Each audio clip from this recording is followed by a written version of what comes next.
ஒரு நாவு போதாதே நீர் செய்ததை சொல்ல, இந்த ஆயுள் போதாதே உன் நீதியை சொல்ல. ஒரு நாவு போதாதே நீர் செய்ததை சொல்ல, இந்த ஆயுள் போதாதே. இன்று என்னை காண்பதெல்லாம் உம்மால் தானே வந்தது. இயேசு கிறிஸ்துவின் இனிய நாமத்தினாலே உங்கள் அனைவருக்கும் வாழ்த்துக்களை, அன்பை தெரிவித்துக் கொள்கிறேன். கிருபையாய் கர்த்தர் இந்த நாளை காண செய்திருக்கிறார். கர்த்தர் ஒவ்வொருவரையும் பாதுகாத்து ஆசீர்வதித்து நடத்துவாராக. யோவான் சுவிசேஷம் 21வது அதிகாரம் 5வது வசனம். இயேசு அவர்களை நோக்கி, பிள்ளைகளே, புசிக்கிறதற்கு ஏதாகிலும் உங்களிடத்தில் உண்டா என்றார். அதற்கு அவர்கள், ஒன்றுமில்லை என்றார்கள். கர்த்தருடைய பரிசுத்த நாமத்திற்கு மகிமை உண்டாவதாக. இங்கே இயேசு வந்து நின்று யாரை பிள்ளைகளே என்று அழைக்கிறார் தெரியுமா? 3.5 வருடங்கள் அவரோடு இருந்து அவருக்கு ஒரு பிரச்சனை வந்தபோது அவரை விட்டு ஓடினவர்கள். 3.5 வருடங்கள் அவரோடு இருந்து அப்பம் புசித்து அவர் போகிற இடத்திலெல்லாம் கூட இருந்து அற்புதங்களை அடையாளங்களை எல்லாம் கண்டு வாழ்ந்திருந்து ஒரு பிரச்சனை என்று வந்தபோது விட்டு ஓடினவர்கள். அது மாத்திரமல்ல, அந்த கூட்டத்தில் ஒருவன் தான் பேதுரு. அவரை தெரியாது என்றே மறுதலித்தான். அநேக தகாத வார்த்தைகளை சொல்லி ஆண்டவருக்கு விரோதமாய் பேசவும் ஆரம்பித்தான். இங்கே இதே 21வது அதிகாரம் ஆரம்பத்திலே சொல்லி இருக்கிறது, அவர்கள் எல்லாரும் மீண்டும் இயேசு எதற்காய் அழைத்தாரோ அந்த அழைப்பை விட்டு மீண்டும் மீன் பிடிக்கும்படி போகிறார்கள். இப்படி ஆண்டவருக்கு எதிரான செயல்களை செய்தவர்கள் அவர்களை பார்த்து கர்த்தர் துரோகிகளை என்றோ பாவிகளை என்றோ ஒன்றும் அழைக்காமல் மீண்டும் பிள்ளைகளே என்று அழைக்க காரணம் என்ன தெரியுமா?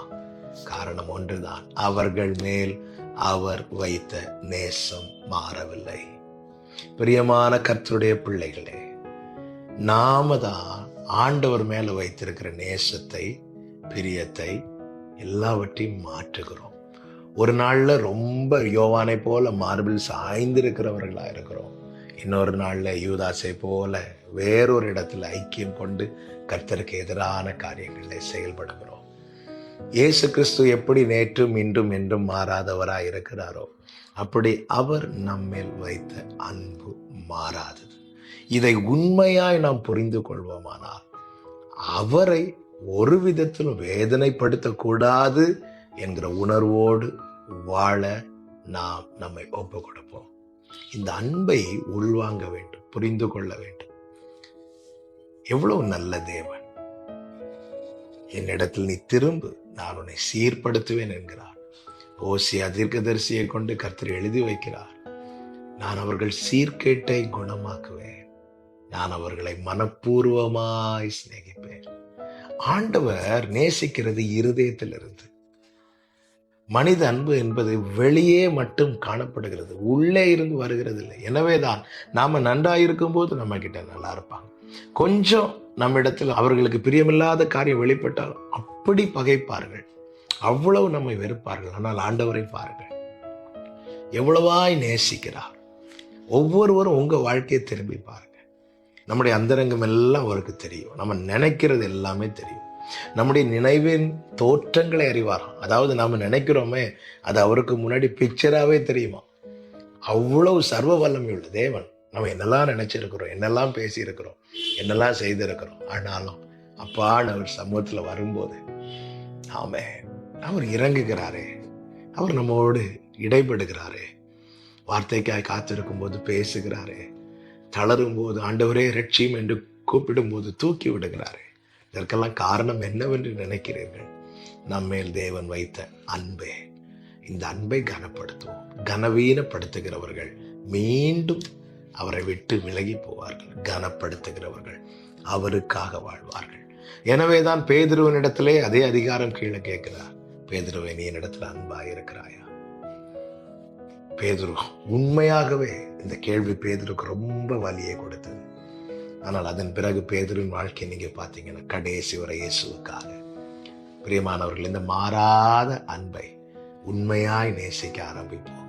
அப்படி நாம் நேசிப்போமானால் நம்முடைய வாழ்க்கை என்பது எப்படி எழுதப்படும் தெரியுமா? இவன் இயேசுவுக்காக, இவள் இயேசுவுக்காக.